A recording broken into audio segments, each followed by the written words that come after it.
walked up to my car with my children, and we heard a loud bang. I think the person that was driving is unconscious. They can't get him out. This 911 call sent officers rushing to the crime scene.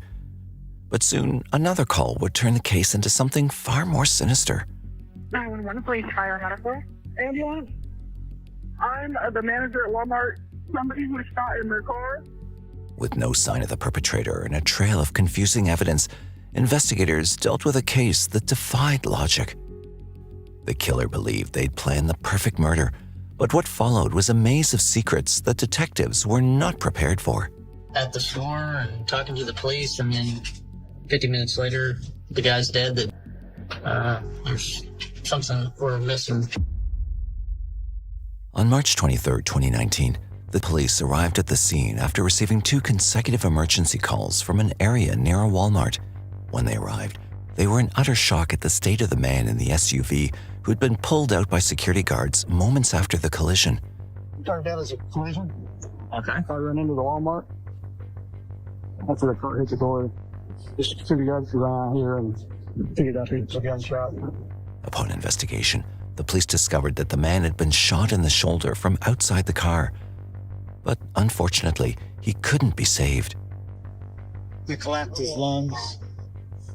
So they cracked his chest open and put it in the wall. The car was then searched for clues. However, all they found was a handful of cash and the victim's ID. Beyond these items, no further evidence was uncovered. The killer left no trace, leaving the investigators deeply disappointed. The man in the car was 25-year-old Deshaun Talent, an independent promoter for local music acts. Determined to uncover the truth, investigators pursued any lead that could shed light on the case. When one detective retrieved surveillance footage from outside Walmart, the other searched the crime scene for evidence left behind by the killer. What they found next was nothing less than a sunshine to the darkness. A witness that we talked to out here that said he heard 2 girls saying that a green car shot at the guy at the bank. And the guy was pointing over to this bank right here. Did he give anything about these girls, white, black, Indian? He didn't give a description on them. He just overheard saying that a green car was shooting at the guy. Let's walk over here and see if there's casing out here. While searching the scene, they found a clue, small but vital in leading them to the murderer. It was a shell casing from the bullet used to carry out the crime, the weak spot in a seemingly flawless plan. Shortly after the crime scene investigation, Deshaun's wife, Mioshia Turner, was notified of the devastating news.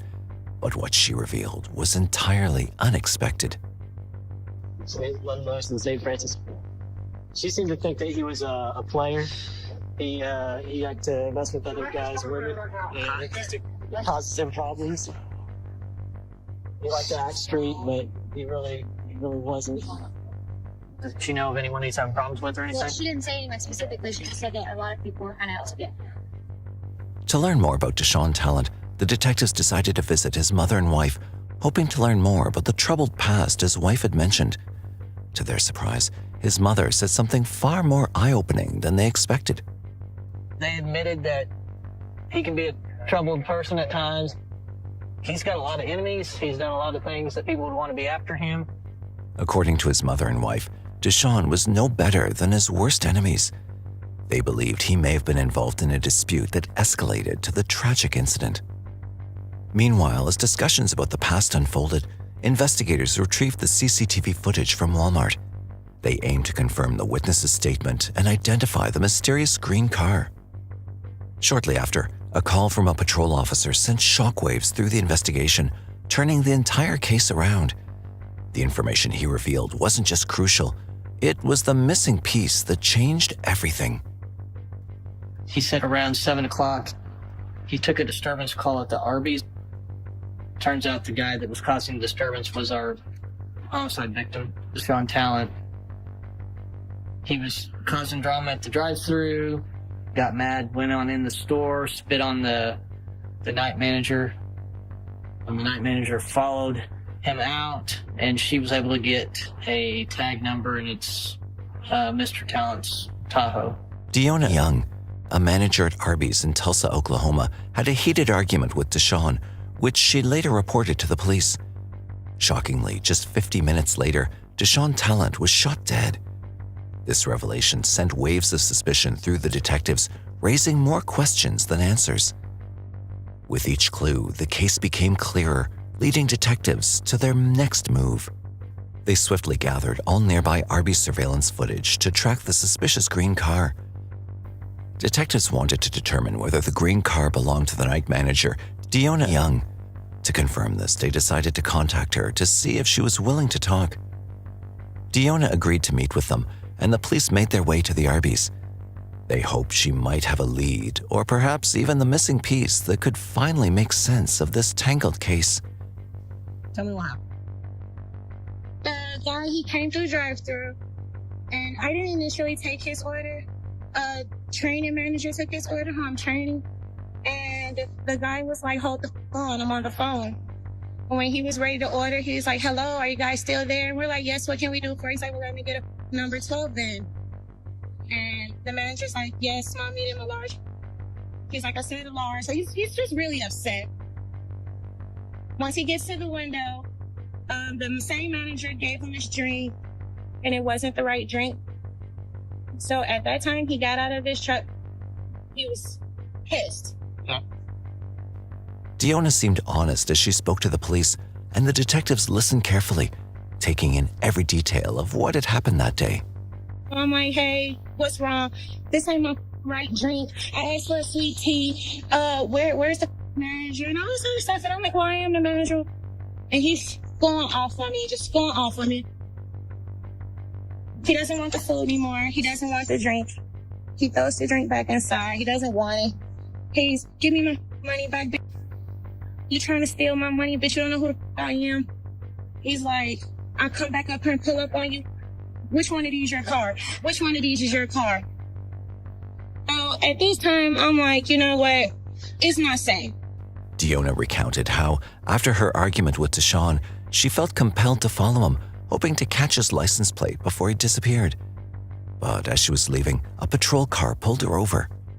I just hit my brake, stopped, and got out like, hey, get that truck. I mean, he was so freaking far gone. Right. Okay. The manager I'm training, he's like, Deonna, you know, you could just go home, call it a night. I'm like, no, if I could just take my car home, drop it off real quick, because I just live right across there. It's nothing. When you took your car home, how did you get back up here? My boyfriend dropped me off. Okay. Did he bring you back in your Malibu? Yeah. Okay. Does he have a car? No, that's my car. She mentioned that after her boyfriend drove her back to the shop in her car, Deshaun walked in about an hour later. The second time, he pushed through drive-thru, and he came and he reached under the seat, and we all ran back. We were all scared at that point.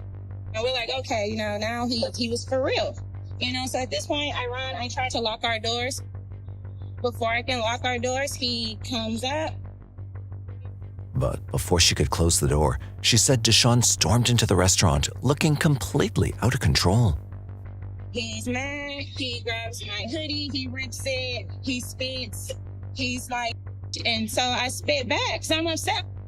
I'm like, why? What is all this? Uh-huh. No, it can't be over a wrong drink. Can't be. Do you know the guy? No. Where did he go? Straight down Garnett. Officers asked her if Deshaun had headed north, and she confirmed that he went in the direction of Walmart. But then she turned to the detectives with an important question. I know you guys are homicide, so what is this about? 'Cause I know you guys are homicide. See you guys on TV all the time. Yeah. Like 30 minutes later, he gets shot and killed up at Walmart. I mean, the way he was acting with me, Uh-huh. he's an aggressive cop. Yeah. He was literally finna beat mine over me remaking a sweet tea. I get you. Then the detectives hit her with a question that could change everything. Now, I gotta ask just because what happened. Did you ask your boyfriend to do anything or up here and wait for him? No. We don't run like that. We don't do that. I don't want nothing done to nobody else. I don't want done to me. Yeah, he spit on me. I was mad. I spit back. Hell, I felt like that was even. I feel like, look, hopefully the police get his ass. Hopefully he don't come back. Hopefully that's it. The way she described his actions was convincing. It seemed entirely possible that he had gotten himself into trouble again, maybe even with the wrong person this time. Just moments after speaking with Deonna, the police received a call from the victim's mother. What she shared seemed like it could point them in the right direction, potentially even getting them closer to the killer who was convinced their plan was foolproof. Hello. Lori? Yes. I don't even. Somebody on Facebook, they showed it to me. Okay. Deshaun said he was a snitch. So, I don't know what you can do with it. That's what I was told. I'm going to be quite honest with you. I know my child. Uh-huh. I know he's not a saint. Yeah. I want to get to the end of this.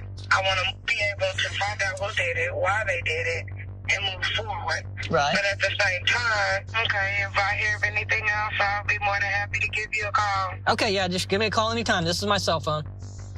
All right. All right. Thank you so much. Thank you. Take care. Then, hoping to find any trace of who was responsible, police turned to the surveillance footage from Arby's. Should answer some of that, hopefully. Here is her car. Blue Malibu. It's backed in right there. Yeah. He's already pulled up in the driveway. The police observed Deshaun's car in the driveway and noted that this was the first time the victim's car had ever been there. This detail aligned with what Deonna had told them earlier. She says the first time she goes to follow him to get his tag, she's going out to her car. There's Deshaun's Tahoe.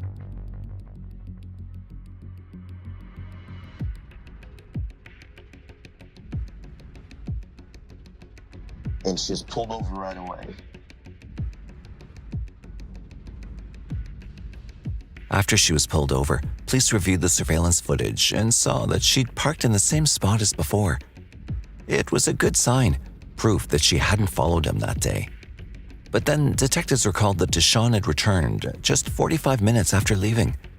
That detail suddenly felt more important than ever. So there he's pulling in again. She's saying that she went home, boyfriend brought her back to work, and she's at work at the time? Yeah. However, there was one significant detail that didn't add up. And just like that, the person who once seemed innocent was now slipping into the shadows of suspicion. Her car never moved after his first visit. There goes somebody from the store.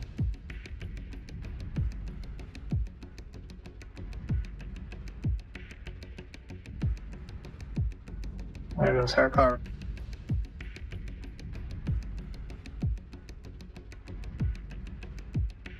That's his car.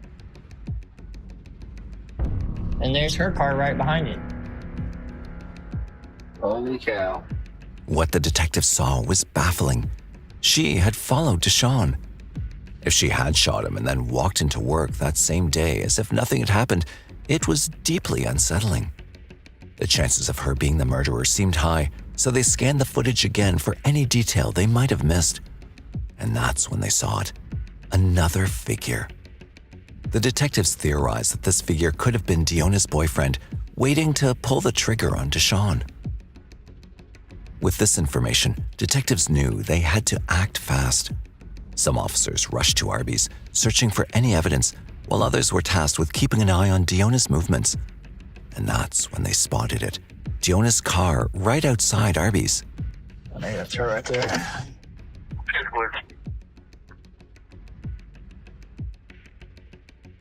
Please go downtown and have a chit chat. You said your husband's at the house? Yes. Okay, who's at the house with your husband? The kids. Okay. Do you guys have anybody watch your kids? Not at all. Where's all this about? Well, you talked to a couple guys on here today. Yeah. Okay. So, well, they'll fill you in for the rest. Okay? Okay. Deonna looked calm on the outside, but questioning her was crucial. Detectives decided to bring her in for interrogation. Meanwhile, other officers searched her house, hoping to uncover anything that could push the case forward. That's when they found him, her boyfriend. Surprisingly, he agreed to come in for questioning as well. About Saturday night, what did she call and tell you happened up at the Arby's? Okay, well, she called me. First off, I was in the shower. By the time I noticed that she had called me, she was already knocking on the door. So I'm like, why you ain't at work? What happened? She like, some guy trying to grab her through the drive-thru over a drink. She's like, the guy tried to come in the store and he tried to attack us. And she said the guy threatened to have people pull up. He began narrating the entire incident, walking detectives through what had happened. Then he mentioned that Deonna had asked him to drop her back at Arby's and keep the car. I can't come up there because, we got 3 kids, and I was cooking them some food, so I couldn't leave with her to go take her back. And I just told her to come back in like 30 minutes. I took her back to work. And you take the car back to the apartment? Yeah. Okay. Detectives listened to him carefully and then asked him a crucial question which could lead them closer to solving the case. Let me ask you this. Do you guys have a gun? We did. Well, she did. Where's it at? It was in Chicago, and somebody stole it out the car. Okay. Did you guys make... The only gun? Yeah. Well, I'm not What's sure. that? It's another gun in the house. What kind of gun is that? That's I mean, this thing had nothing to do with us. Because we don't even... She didn't have no gun, so ain't no way if anything happened, she could have. I'm just... What could she have did? What are you talking about? Because this is homicide, I'm not dumb. I know. So... Talking to her and me, so it's either she did it or I did it. Right. But did she tell you what we talked about? Yeah, she said y'all was talking about the guy. That's supposed to be the guy that died. Is supposed to be the guy that assaulted her. Oh, it is. Deonna's boyfriend started sounding like he knew more than he was letting on. He casually mentioned details that detectives had never shared with him, details only someone deeply involved would know. We didn't kill him. I don't know what the, going on, but you can go ballistics, y'all can go get our guns, and it's never been fired by us. The more he spoke, the more detectives began to doubt him. A heated feud with Deonna, followed by Deshaun being shot dead in his car just 50 minutes later, it didn't seem like some random coincidence. I mean, it's no secret this guy's dead and you guys are down here, so I'm just going to ask you, did you shoot the guy? No. Did she tell you that she shot him? No. Okay. Is she or me under arrest any type of way? No. You're not right now. This is homicide. You're not. No. This is homicide. I'm just asking. I'm asking the question. There's some stuff I want to clear up with her. That's why you guys are down here. Some stuff from earlier just didn't completely make sense to me, so we're just clearing that up, right? The interview with Deonna's boyfriend went smoothly, but detectives couldn't shake the feeling that he wasn't telling them everything. Whether he was protecting himself or covering for Deonna, something was being left unsaid. Now it was time to question the main person of interest, Deonna. Just then, detectives received a call, one that would change everything. It was about a piece of evidence found in Deonna's house, something that could make or break her case. The warrants guys ran a search warrant on Deonna's apartment, and they found a gun. I don't know that it's a murder weapon, but it's something we can definitely ask her about. Armed with this new discovery, they were now in a position to press her harder and uncover the whole truth. Hi again. How are you? All right. I need to clear up some stuff with you. Yes, no problem. Okay. We got a search warrant for your place, so they've already found the gun. Just letting you know that we found it. Yeah, like I said, I know I'm not supposed to have it. When police confronted Deonna about the gun, it was her response that made them even more suspicious. And soon, detectives would find themselves face to face with the truth, one that would expose the real killer. Reason I didn't make the freaking police report. Why are you supposed to have it? I'm not supposed to have me. First Are you a off, convicted felon? no. First off, I don't know. No, I'm not saying I'm not supposed to have a gun. That ain't my gun. I don't think I flat out asked you this earlier. Did you shoot the guy? No, Are you sure? positive. Okay. I did not kill this man. I wanted this man to get the hell away from me and go on. The first time he came with the BS, I just wanted him to take his damn tea and go to hell. No, I hear you. I hear you. That's it. Did you shoot at his car? No. Okay. Deonna flat out denied having anything to do with shooting the man or his car. However, when detectives pieced together the timeline, CCTV footage, and the suspicious behavior of both her and her boyfriend, things didn't add up. It all felt like a poorly constructed lie that was starting to fall apart. Here's a couple issues I have with stuff after I've talked to your husband, and looked at the video. I see him come through. You see part of the drama, obviously, with him. You see you pull out, you see the cops stop you, and you pull on that little side street and talk to them for a while. Yeah. You pull straight back into the Arby's and park. Yeah. He shows up the second time. You see him pull up to the drive-thru window again. He goes out north on Garnett, and then you see you come out of the store, and you go north on Garnett after him. Okay? Within a minute, he's dead at Walmart. Within 2 minutes, you're right back at your work, parking in the same spot, and go back in the store. There's no one else who could have shot him. And you didn't go to your apartment. You don't go to your apartment. Okay, hold on. Okay, hold on. Listen. There's cameras at Charlie's Chicken. There's cameras at the storage facility. There's cameras at MidFirst Bank. There's cameras at Walmart. Yes, there's cameras on every building. Okay, there's no one else who could have shot him. No. It is his family, by his own family's admission, he makes enemies all the time. His own family tells me he rides around with a gun all the time. She looked like she was on the verge of breaking. It was her last chance to either provide a solid alibi for that day or admit to killing him. And then, with the weight of the truth closing in, she made a move no one saw coming. Okay, So did he point the gun at you? Yes. Okay, This man rolled back threatening me, scared me. just tell me the story.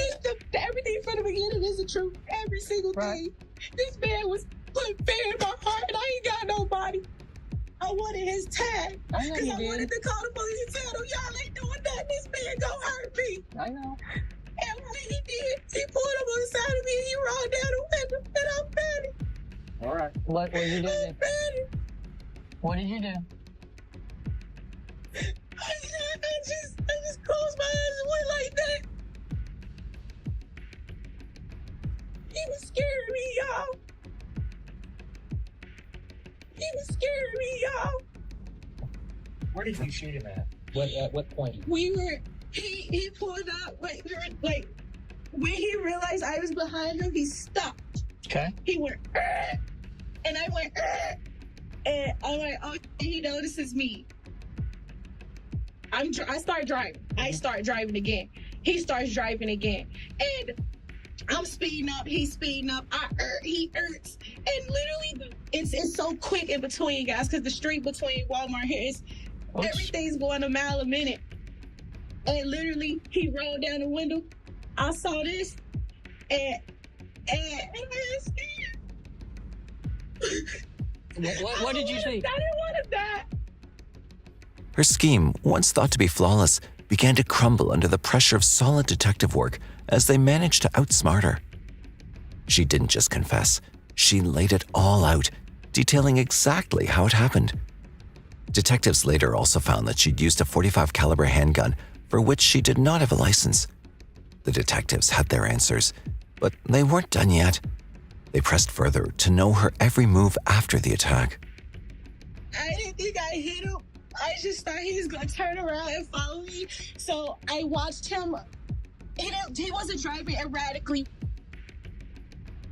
I'm just like, maybe now he'll leave me the f*** alone. Right. And I went back to work. Well, what did you do with the gun afterwards? We don't want someone to find it and get hurt, especially kids. It's gone. I broke it down. I'm taking it and I'm riding down the highway and I'm throwing it. Let me ask you this, okay? Did you tell No, your he boyfriend? knew.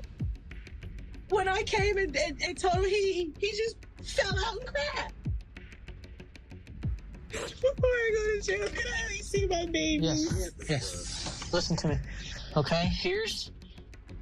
I'm sorry. I'm so sorry. You don't have to apologize to me. You don't have to apologize to me. Hey, I'm gonna seriously. miss them. Oh my God. In the end, it was a heartbreaking case. What started as a simple dispute ended in a devastating loss. Somebody's dead and his whole family is life's turned upside down. Deshaun's family has lost a boyfriend, a father, a son. And then you have Miss Young's family, who is now losing a girlfriend, a mother, a daughter, over, just craziness, that stuff that just gets out of hand at a restaurant. It's not good any way you look at it. On January 13th, 2020, Deonna Young pleaded guilty to first-degree manslaughter in the shooting death of 25-year-old Deshaun Talent. She was sentenced to 25 years, with 20 years to be served behind bars and the remaining 5 suspended. Police uncovered the real killer, someone who believed they'd planned the perfect murder and might have gotten away with it if the detectives hadn't acted quickly. But no crime is ever truly flawless. The truth came to light, justice was served, and yet the damage was irreversible.